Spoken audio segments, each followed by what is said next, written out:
দুবাইয়ের real estate দুনিয়া নিয়ে কথা উঠলে একটা নাম আসবেই, রেজওয়ান সাজন। এই নামটা যেন দুবাইয়ের সাফল্যেরই আরেকটা প্রতিশব্দ। আজ তার গল্পটাই বলবো। শুধু এই একটা লাইনই কিন্তু তার পুরো জীবনের অবিশ্বাস্য জার্নিটা বলে দেয়।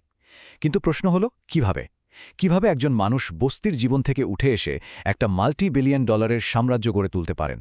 চলুন এই অসাধারণ সাফল্যের পেছনের গল্পটা আজ জেনে নেওয়া যাক। স্ক্রিনে যে সংখ্যাটা দেখা যাচ্ছে ৩ বিলিয়ন দিরহাম, মানে প্রায় ৮০০ মিলিয়ন মার্কিন ডলারেরও বেশি। এটা হলো তার বিল্ডিং মেটেরিয়ালস কোম্পানির শুধু ১ বছরের আয়।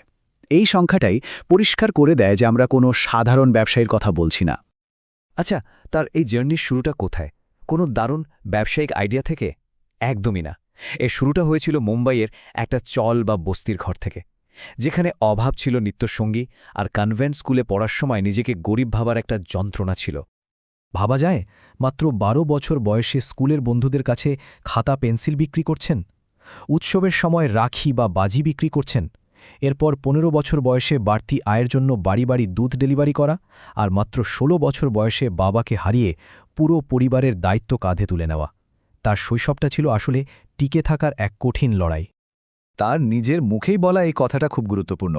তার প্রথম দিকের ব্যবসাগুলো আসলে কোনো দারুণ আইডিয়া ছিল না, ছিল স্রেফ পেটের দায়, টিকে থাকার একটা বাধ্যবাধকতা। বাবার মৃত্যুর পর তিনি জীবনের সবচেয়ে কঠিন সত্যিটা উপলব্ধি করেন। যখন তার পরিবার সবচেয়ে খারাপ সময়ের মধ্যে দিয়ে যাচ্ছিল, তখন আত্মীয়-স্বজনরা সান্ত্বনা দিয়েছে ঠিকই, কিন্তু সাহায্যের জন্য কেউ সেভাবে এগিয়ে আসেনি। সেদিনই তিনি বুঝে গিয়েছিলেন, এই পৃথিবীতে নিজেকে ছাড়া আর কারোর উপর ভরসা করাটা বোকামি। এরপর তার জীবনের গল্পটা একটা নতুন মোড় নেয়, কুয়েতে। সেখানে তিনি একজন সেলসম্যান হিসেবে দারুণ সাফল্য পান। এক কথায় জীবনটা তখন একেবারে স্বপ্নের মতো। সেই সময়টায় তিনি প্রচুর আয় করছেন, দামি পাজেরও গাড়ি চালাচ্ছেন, সুইমিং পুলওয়ালা বাড়িতে থাকছেন, মানে এক কথায় যাকে বলে রাজার হালে জীবন কাটানো। কিন্তু সেই স্বপ্নের জীবনটা এক সকালেই দুঃস্বপ্নে পরিণত হল।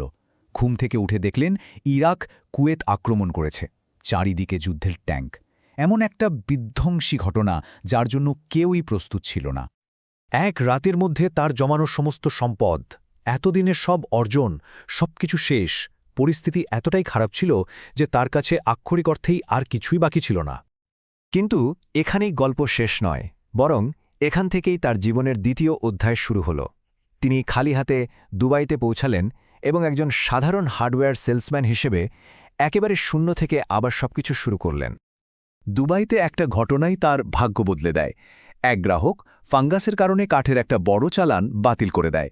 তখন সাজন সেই সাপ্লায়ারকে রাজি করান যে কাঠগুলো তাকে ধারে দেওয়া হোক। তিনি নিজে হাতে সে পুরো চালানের কাঠ পরিষ্কার করেন, নতুন করে প্যাকেজিং করেন এবং বিক্রি করে প্রায় $৫৫,০০০ লাভ করেন। এই একটা ঘটনাই তাকে সাধারণ কমিশন এজেন্ট থেকে একজন বড় মাপের ব্যবসায়ী হওয়ার পথে এগিয়ে দেয়। আর এরপরই আসে তার জীবনের সবচেয়ে বড় টার্নিং পয়েন্ট, রিয়েল এস্টেট মার্কেটে তার প্রবেশ। আর তার স্ট্র্যাটেজিটা ছিল খুবই সহজ, কিন্তু অবিশ্বাস্য রকমের কার্যকরী একটা আইডিয়া। তিনি একটা খুব সাধারণ কিন্তু গুরুত্বপূর্ণ বিষয় লক্ষ্য করেন। সংযুক্ত আরব আমিরাতে তখন প্রায় ৯০% মানুষই প্রবাসী। তাদের অনেকেই নিজেদের একটা বাড়ির স্বপ্ন দেখে, কিন্তু কেনার সামর্থ্য নেই। তিনি ঠিক এই বিশাল বাজারটাকেই তার টার্গেট বানান। আর তার প্রধান অস্ত্র ছিল এই 1% পেমেন্ট প্ল্যান। এটা ছিল একটা বিপ্লবী মডেল। ক্রেতারা একটা ছোট ডাউন পেমেন্ট দেওয়ার পর প্রতি মাসে ফ্ল্যাটের মোট দামের মাত্র ১% করে পরিশোধ করার সুযোগ পেত। এই প্ল্যানটাই সাধারণ চাকরিজীবী মানুষের জন্য বাড়ির মালিক হওয়াকে এক ধাক্কায় সহজ করে দিয়েছিল। দেখুন, তখনকার বাজারের প্রচলিত নিয়ম ছিল বিশাল অঙ্কের ডাউন পেমেন্ট দিতে হবে, ব্যাংক লোন পাওয়াটাও ছিল বেশ কঠিন। সেখানে রিজওয়ান সাজনের এই মডেলটা ছিল একটা গেম চেঞ্জার। এটা সাধারণ বেতনভোগী প্রবাসীদের নাগালে বাড়ি কেনার স্বপ্নকে নিয়ে আসে। কিন্তু তার সাফল্য শুধু এই পেমেন্ট প্ল্যানের জন্য আসেনি। তিনি একটা কমপ্লিট প্যাকেজ অফার করতেন, যেমন পূর্ণমাত্রায় ফার্নিশড অ্যাপার্টমেন্ট, ডক্টর অন কলের মতো ৪০-৫০টা ইউনিক সুবিধা, আর সময়ের আগেই ফ্ল্যাট ডেলিভারির গ্যারান্টি। এই সব কিছু মিলিয়ে ক্রেতাদের মনে একটা বিশাল বিশ্বাস তৈরি করেছিল। আচ্ছা, এত বড় একটা সাম্রাজ্য তো তিনি তৈরি করলেন, কিন্তু সেটাকে টিকিয়ে রাখার পেছনের দর্শনটা কি? চলুন শেষ পর্বে আমরা তার সেই মূল দর্শনটা নিয়ে কথা বলি। রিয়েল এস্টেট ইন্ডাস্ট্রির একটা অন্ধকার দিক আছে। সাজনের মতে সে সবচেয়ে বড় ঝুঁকিটা কি? তার উত্তরটা হল, বাজার যে কোনো সময় পড়ে যেতে পারে। আর রিয়েল এস্টেট ব্যবসায় সবচেয়ে বড় ভুল হল বাজারের ভালো সময়ে অতিরিক্ত আত্মবিশ্বাসী হয়ে প্রচুর ঋণ নিয়ে ফেলা। তিনি সবসময় খুব হিসেব করে ঝুঁকি নেন এবং খুব দ্রুত বড় হওয়ার লোভ থেকে নিজেকে দূরে রাখেন। অনেকেই ধনী হয়ে জীবনযাপন করে, খুব কম মানুষই ধনী হয়ে মরতে পারে। এই কথাটা তিনি শিখেছিলেন তার দাদার কাছ থেকে, আর এটাই তার দীর্ঘমেয়াদী সাফল্যের মূল মন্ত্র। কথাটা কিন্তু আমাদের সবাইকে ভাবায়, তাই না?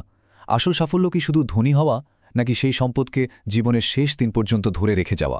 প্রশ্নটা কিন্তু আসলেই ভাবার মতো।